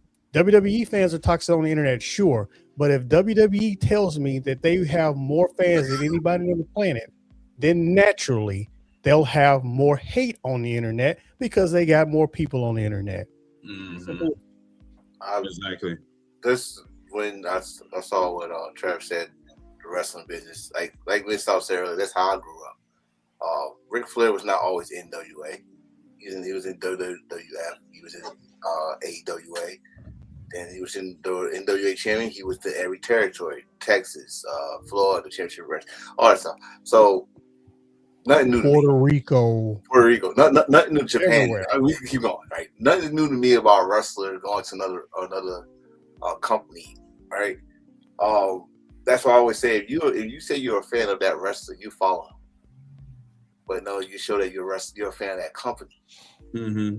And when I said it when the rumor started, and I said it when he came out, I give it 24 hours, either 12 to 24 hours. I'm going to see Trader, or I'm going to see Fuck Hobbs. I'm going to see this, that. Same thing with Andrade. When they finally got that shit going, he's one of the hottest damn things in 2026 as of right now. Oh, this and that. Oh, now the hatred. Oh, he's still Mr. Flair. All that, whatever the crap was it, all that stuff. One thing I'm going to say, I might have to agree with Phil on this one. That he said, wrestling fans we don't know. We get something new and we don't like it. It's like you rather have negative press than be happy for a new challenge on wrestling. This is the best time a wrestling fan had over 20 years. Options. Very much so. And we're bitching about it. If you're a wrestling fan, you're supposed to be ecstatic. I don't know when the last time I saw wrestling on 24/7 in the palm of your hands. So I do want to make an announcement. Yeah. We have over 100 people watching us right now. So I just want to put that out there. Thank you for the 100 people that's watching us. As a matter of fact, I'm going to kind of break in for one more push. Just one more push. Give me 1 second, y'all. What's going on, everybody? We're going to take a quick break to hit that like button to cheer up this poor wrestling fan. In 3, 2, 1. Ta-da!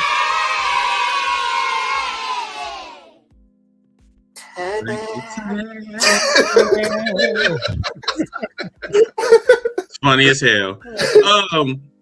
What's up, Doris? How you doing? What's going on? What's going on? All right. I'm done. No, you done? Okay. I want to go back to this comment real quick. Okay. So Charm City, you stated that that's the problem with both sides because they want to show loyalty to a company with 3 letters, even though you do not work there, nor do they know who you are. Okay. I agree with that 100%. However, I'm not loyal to acronyms. I'm loyal to wrestling. And I think that's where people get this shit misconstrued, right? I don't give a damn about Hobbs going to WWE. As a matter of fact, listen, motherfucker, hold on one second. Wait a minute, hold on. Where to, bro. Nigga, Alberto, you are the man. You are the man. You are the fucking man. This is, matter of fact, in this super chat, Mr. Albert, a choice 8961 has donated. Man, I'll tell you right now, you are a light song, brother. Appreciate it, man. Thank you so much. So like I was saying before, damn, I totally forgot what the fuck I was saying. About both sides. Yeah. About you being a wrestling fan and not just being committed to a specific company.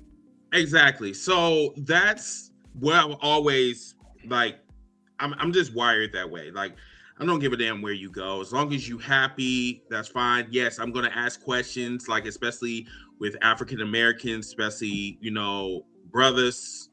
Why are you going to a company where, they literally called you, they're supporting a motherfucker that literally called Barack Obama and Michelle apes? Why are you doing that? So go ahead, Ms. I agree and disagree with what you're saying. I want to make it clear my point of view when it comes to that. It is perfectly okay for you to cheer on any company and that company alone. So if you want to be a WWE only fan, great. You want to be an AEW only fan, perfectly great. Just don't tell me how much you hate the other company. That's the problem. That's where the toxicity come in. When you go out of your way to talk crap about a company that you don't watch, or you go on a rampage talking about a company that you actually do watch, but you're jealous because what you see on the other channel is better. So you purposely hate online just to do it, which a lot of those grifters on Twitter watch both companies, but they only talk bad about the one they don't want to like. And it's like it's kind of weird because it's like when they talk about them, it's like I have to make sure I defend WWE, even though they do not work for WWE anymore. They used to work for WWE like maybe about 25 years ago, like the whole thing with Rikishi. Rikishi doesn't even work for the fucking company, and yet sitting up here glazing WWE and try to make it seem like that they fucking Disneyland and this is for everybody. This is not EA Sports. It's not in the game. It's not definitely not for everybody either. So y'all just need to stop. That's just the bottom line.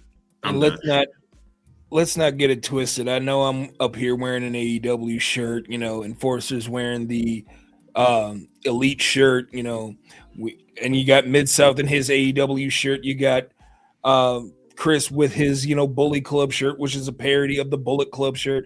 We like it all. I mean, I was just watching Battle Riot, last night because I didn't want to watch SmackDown, And the main reason why I'm wearing this is because I just made a TikTok trolling a commenter who thought I was going to say some things that are just pro AEW all night.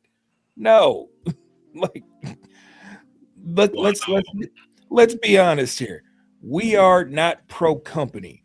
We are pro wrestling. Plain and simple. We want all companies to succeed. All right.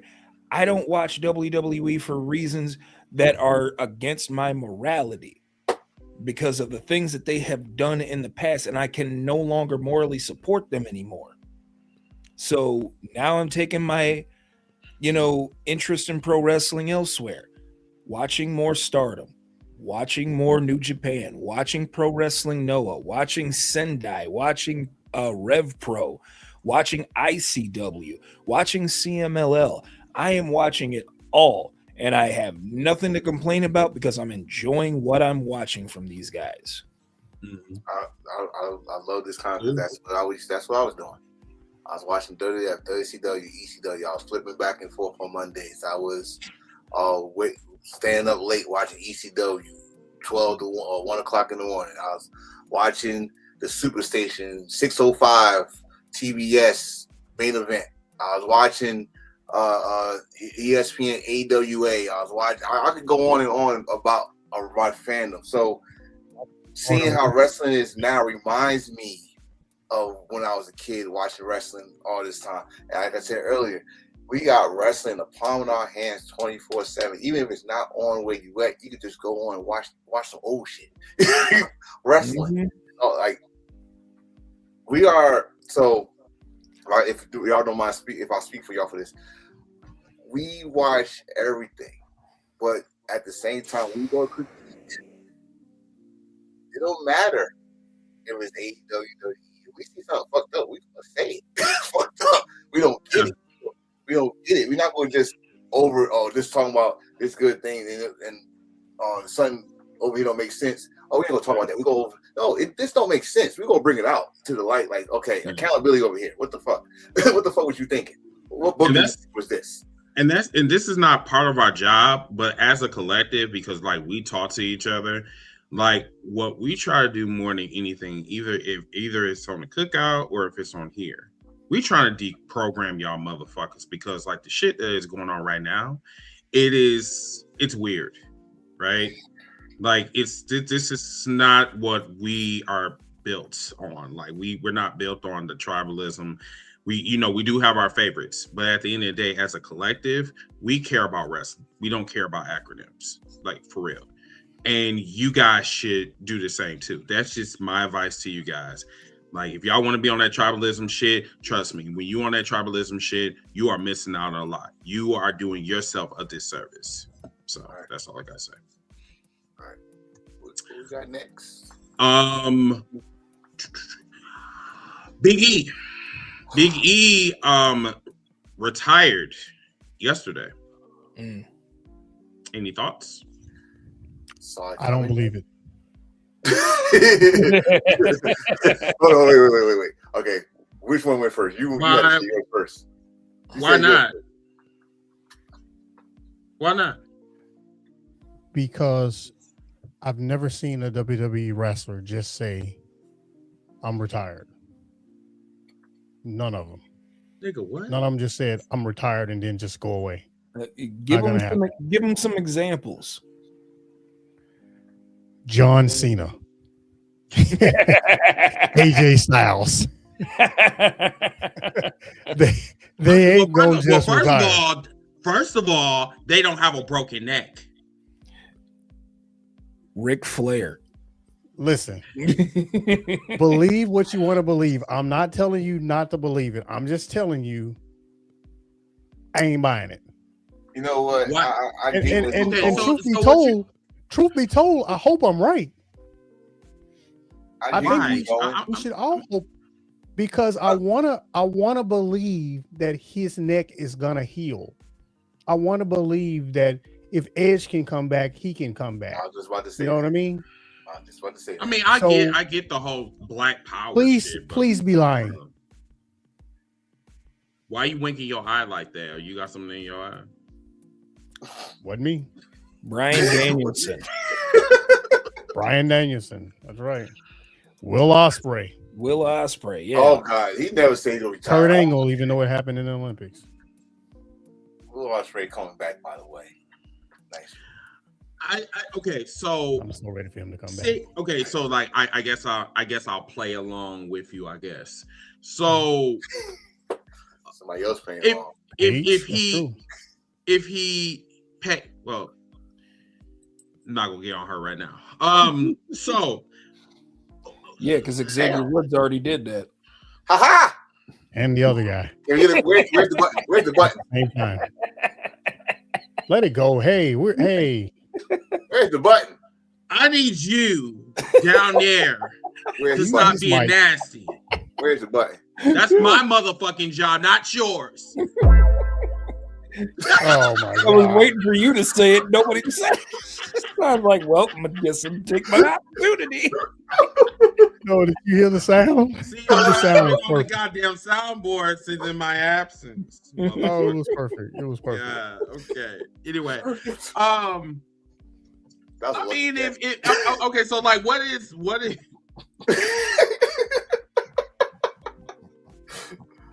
Anyway, so what is the end game? Miss South, I mean, like, so is he gonna show up at WrestleMania? Like, is he gonna be like Linda McMahon when she was at like WrestleMania 17? She rose up from her. Shut up! I'm trying to get it out. So is she just gonna rise up like Jesus did on the third day? I mean, he could literally be serious about it. But I'm just thinking about my pro wrestling history when it comes to things like this. Mm-hmm. They never actually really retire, especially not without getting something out of it. And I'm not saying he's trying to get something out of it right now. I'm just saying, all the past folks, they had to get something out of their retirement.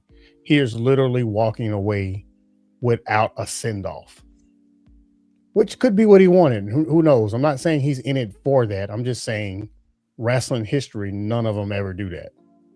So, I mean, what the fuck did he do? Okay, so let me ask you this. What proper send-off would you give him? I don't know. Plan an entire Monday Night Raw around him like they do others. They did that and they failed. When did they do that? That was for the Remember, they did that shit for New Day. You see, they failed with that shit. Right. But I'm talking about Big E is. I mean, like literally, this should be happening now. If he's never gonna wrestle again, then why announce it? Did they announce it on TV or did they announce it on just Twitter? They did. No, this was on Twitter. Yeah. So why? Why couldn't they just And especially for somebody like Biggie, who's been around and contributed to this company, been an ambassador for this company, like I was just about to say everybody loves him. everybody loves Big E. Like, except for except for WWE, because they don't give a fuck about niggas. You know that. The only way you do a thing for Big E. No, they don't give a fuck about niggas. He gets get back. He gets get back on New Day. That's about it. Costing the tag team titles or something. I don't know, but that's the only thing. He's not wrestling. If they were to do so, they could have done something for him on Raw on Monday night. Man, they don't even. But not as black. That's what I was about to get to. Okay. And AEW has acknowledged it at least twice. 12:01. 12:01 Sunday morning. No, 3 times. They acknowledged it twice on television on Dynamite and Collision tonight. And then at 12:01, when the clock struck midnight, on Sunday, February 1st, AEW would like to celebrate Black History. No. That matter of fact, Light Skin, that is a perfect segue to Mr. Cody Withdraw Rose, or where the fuck Nathaniel, whatever the fuck they called him. Richard. He said Raheem, but me and Raheem, yeah. Me and Langston gave him a new one. It's not Raheem. So I know y'all got something to say about that. So I'm gonna let y'all just His name Rudolph. Rudolph. Name not Raheem. He wears cotton dockers.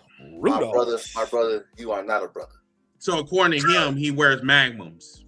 So according to him and his wife, since she had to second his that line, it's true. Sure, okay. He came out last night on SmackDown. Mm-hmm. They got the microphone and said, "I heard it was going to be a big, measuring. Well, you're lucky I'm not in it. They call me Raheem for a reason." And all hell broke loose.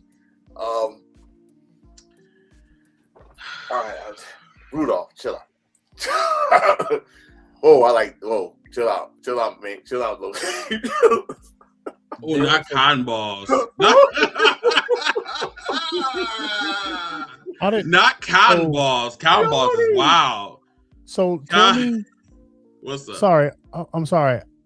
I'm not familiar with what you guys are talking about. Tell me, what are you saying? He said something, or somebody told him? During a promo, he went out, basically calling out Drew McIntyre, and basically said, be glad this isn't, a measuring contest, because they don't call me Raheem for nothing. And I'm like, are we really going back to that promo where you said that you basically ended slavery? Correct. This is the reason why I like. How did that land? How did it? Well, first off, we have half of the population going, okay, yeah, Cody Raheem. No, stop giving proximity to black. Stop giving Cody Rhodes proximity to black folks, please. Because, like I said, this is a company that has not acknowledged Black History Month. And until they do, Cody, you stay on that side over there, and you don't have any more black privilege. It's not Raheem, is Rudolph. You wear cotton dockers. Rudolph. You sip gin, and not the good kind. Yeah, Rudolph. Glendale has a point. You there. go golfing on the weekends. Oh, let me. Oh, my bad. Here you go. What do you expect? Niggas ain't gonna do nothing. Most niggas are too pussy to check Jacob. We dropped the N-word. That's true. There were so many people giving him a pass for that. Very much so. Bro, we had a fucking cookout, and we had a field day with that one. There was a lot of folks that was in the upward. Like, you can't do the fuck I can? Nigga, I'm black. I've been living in this body for... I've been in this goddamn body for 42 fucking years. I can't switch it or turn it off. Like, I'm not like, dude, this... I always told people, my blackness, this is my culture, not a membership. You know what I'm saying? We don't go around handing out cards and shit because we think you're cool. You know, it just doesn't work that way. And that's why I don't fuck with Cody Rhodes. This is the reason why. He's a fucking colonizer. I don't give a damn if he's Puerto Rican or white or what have you. I don't give a fuck. I'm not gonna call that bitch ass nigga no goddamn Raheem. This is the same motherfucker that went to. Oh, I'm saying motherfucker, dude, you know I'm mad. This is the same person that went to at this school because he's a fake ass bitch in real life. Like I'm just like, no, I'm good. I'm good. I'm good. And then you can't, hey Albert, with all due respect, you can't count on Brandy Rose. That bitch she act like she a girl from Clueless. What? She do. She do. You ain't lying. You know, talking about I'm a black bitch. I'm like, fuck this hoe talking about. What's next? Woo! We gotta change the subject, bro. I know. Okay. It was getting spicy. Goddamn. Oh man, we've been going off. I'm extra spicy. He just called Brandy Stacey Dash. Yep. He just called Brandy Stacey Dash. Yep. Whoa. Okay, let's move on. Stacey Dash ain't for the culture. And neither is she. Shit, the fuck. That's why I said what I said. Anyway, let's move. I don't know. What you mean you don't know? I just know about Stacey Dash. That's exactly why I ain't down with Stacey Dash. So, I'm not down with Brandy either. You know she ain't down with. Let's move on. I don't know. Okay. I don't know. Okay. I really don't know. So I just. Baby, let me tell you something. Your actions speak louder than your words. And I won't disagree with what you're saying. I don't know for myself. That's all I'm saying. Okay. But I do know about Stacey Dash, and I ain't with that. Like, I'm gonna stand on business when I say that. Whether 100%. you know or you disagree or in between, I'm just gonna say like this. She's giving me Stacey Dash Clueless energy. That's it. Understood. If she with the public, she with the culture, that's cool. But her actions is not. I'm not saying that she is. I'm just saying I don't know. So I'm not disregarding nothing you say about it. That's all. You all good. You all good with me. My focus is that I ain't with Stacey Dash. Nigga, I know that you just said that's been driving me up the wall ever since it happened. Oh, with her turning on black people. Yeah. Oh well. Yeah, shit. that was a hard one right there. That was yeah. When you grow up, you know, she in our age bracket. We grew up loving her. I mean, there's a lot of them that's like in our age bracket that's literally like blagger. Like, I mean, hey, when I was a kid, it was all about Stacey Dash, Janet Jackson, Dominique Dawes. And you know, Jimmy Jackson a little bit older than us, but really, Antonio? Hey, he said the right name. I'm sorry. I mean, did you hear Dominique Dawes? We're gonna move on. I think it's the right name. Let me see. Let me get this right. Gail Kim is being sued. Where did this come from? I was looking, Trevor. I was looking for Nia Long. I was looking for it. I couldn't pull it out. But you're right. Nia Long, she in that bracket? No. Just I'm about who to we say, liked. don't do that. Just who we liked. All right, Trevor. Don't. Yeah, don't. Don't do that, bro. Don't make us focus on things right now. Wrestling. Gail Kim. Yeah. But anyway, we're gonna go back to Gail Kim being sued by the parent company of Macintosh or like whatever. What is it called? TNA. Anthem. Yeah, you know the health insurance is good. She getting sued by the owl people. So basically, Medicaid? when she was let go, she went talking about how she was let go, and that's the reason why TNA is suing her. So, So are they in the right? Last game? There must have been something in. There must have been a clause written somewhere where she could not speak about the terms of her being released from TNA. But I guess that explains the whole reason why she went on that rant about Riho not too long ago, because she was trying to get in the good graces, not just with WWE, but maybe TNA as well. So did she have an NDA? I don't know if she had an NDA, but you know, I mean, probably Mid-South, you can probably help me out here with this. Like, if you get let go from a company, you really can't say anything about. So, damn near any company you work for where you have to sign a contract, there are rules to it. May not specifically spell out an NDA, though it could be an NDA attached to it as well. But there are certain things, like for instance, if you work for an IT company and you're doing a specific IT thing, you got to wait 1 to 2 years before you can go work for another IT company doing the exact same thing. So there was likely some type of language in there that says she couldn't do something, but without seeing it, I can't tell you exactly what that was. But if she broke it, then technically they have a right to sue and hold her accountable for it. So they probably do have an NDA, like holding above her head, possibly. So, but yeah, we'll once we get some more information on here, I'm assuming the fellas they'll come back. And just to be clear, it might not actually be an NDA, just contract talk. Could just be contract talk. Cool. So we got about 10 more minutes, everybody. So I think we're gonna be cutting out a little early. So did you guys want to go to final thoughts, or if there's something else that you guys want to bring up? Oh yeah, wait a minute.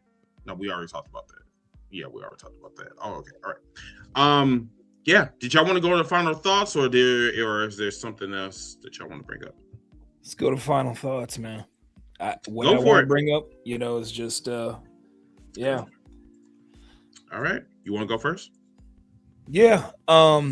Big shout out to Saya Kamitani and Starlight Kid, who put on a wonderful match at Supreme Fight earlier today. Saya dislocated her fingers and still finished the match. So big ups to her, and that pretty much proves exactly why she should have been Tokyo Sports MVP, because that woman has been, wrestling her ass off for the last well over 365 days now. And this one is for Mid-South. Also for Supreme Fight, we found out that Empress Nexus Venus, Maika, Waka Tsukiyama, Xena, Rian, and Hanako have all disbanded. The group is no more. So Hanako now is on her own, searching for her own path right now. And honestly, I feel like it's going to be good for her because she's already the Future of Stardom champion. So I guess we'll have to wait and see what happens with the former members of Empress Nexus Venus here in the future. And last but certainly not least, as if those of you who follow me on TikTok, like I said, I have no empathy nor sympathy for anybody who finds my existence, or people who look like me finds our existence as less than subhuman. If that's what you ride with, stay as far away from me as possible, because that don't sit right with me here. Okay. Thank you so much, Lasky, as always. Let's go with Miss O. I'm gonna make this short and quick. Mercedes, Ultimo Mercedes, the GOAT Monet, on her way back. Will be back on AEW television soon, but before that, she will be out If you look it up online, she's going to be defending some of her titles all across the world again. She's going to defend her best shit title. She'll be at WSX in Winnipeg defending that women's world title. She will be everywhere. So no worry, relax. All you folks that have been patiently awaiting the arrival of Ultimo Mercedes the Gold Monday to come back and save all of women's wrestling, she's on her way back. So relax, people. Yeah. Hey, let's be thankful. Thank you, Mercedes. Thank you. She needed the break. She needed the rest, but she's on her way back. Okay, dude, you just why? Just why?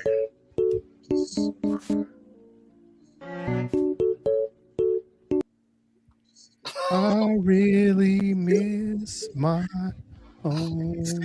Okay, next person. All right, go ahead. Oh God, he started singing, Lord. Yeah, that's right. You start singing. Jesus. To piggyback what I said a little earlier, also, what made me even shake even more about that bull crap that he did this show on Black History Month. So, I don't know where I went. I disappeared. Anyway,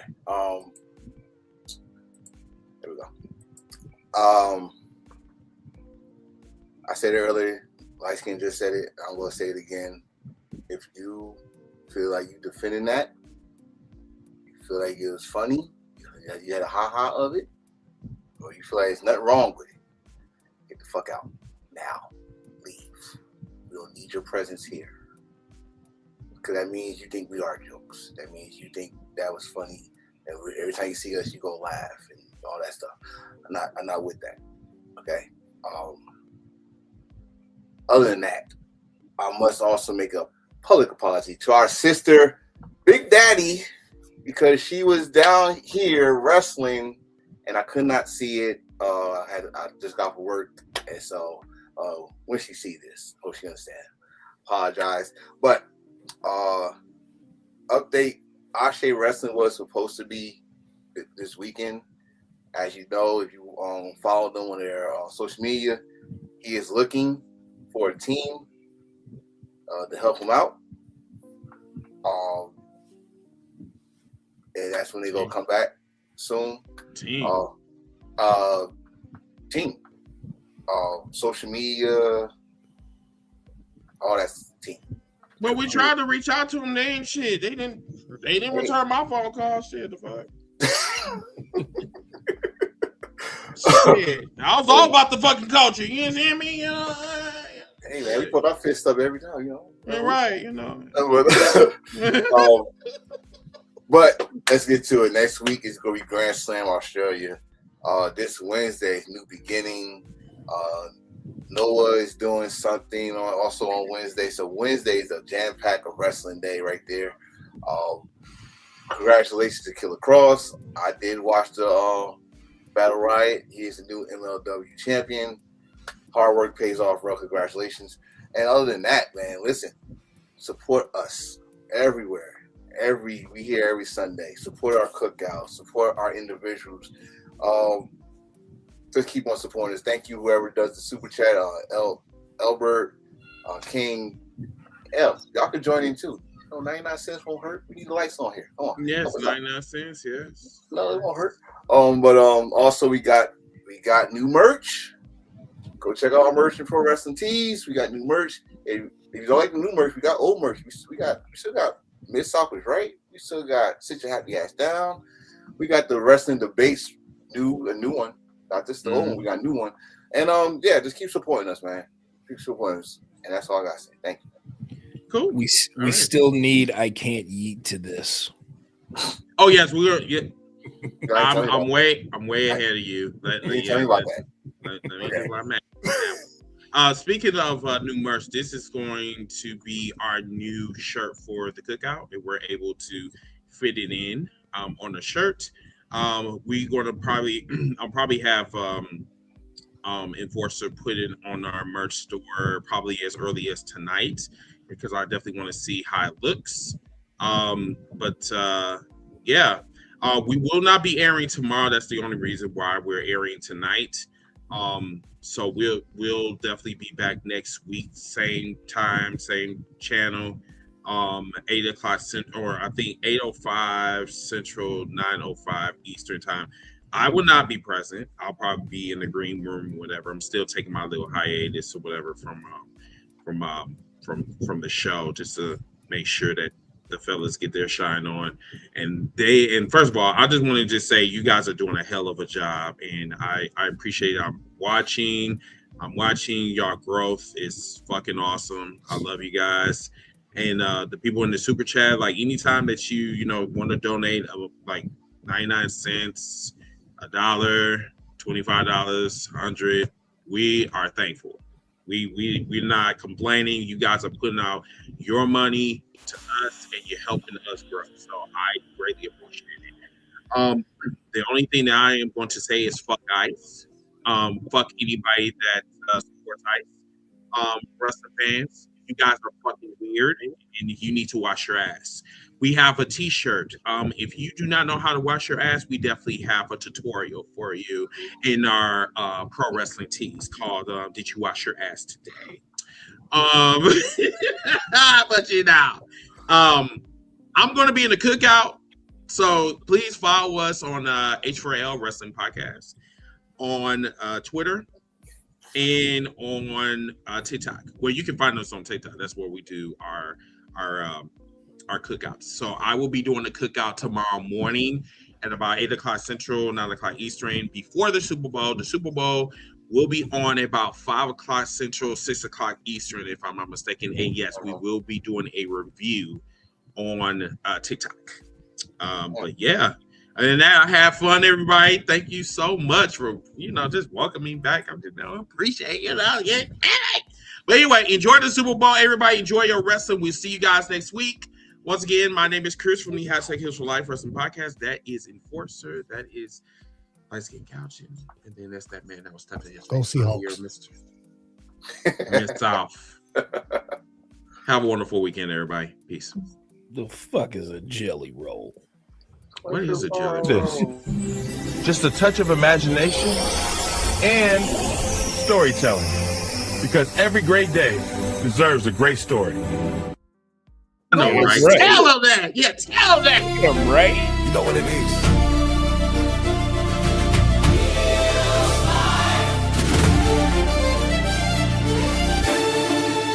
Turn it up. Let it bang. Hey. Ziggy the beast on the track, you know what it is. From the Mid-South, all the way worldwide. We the voice of the heat, where the bad guys thrive. The enforcer in the cut, keep the story in line. DJ T.O. make it jump when he cut that spine. Wild card talk slick, got the takes on 10. Light skin gauge and bring the chaos in.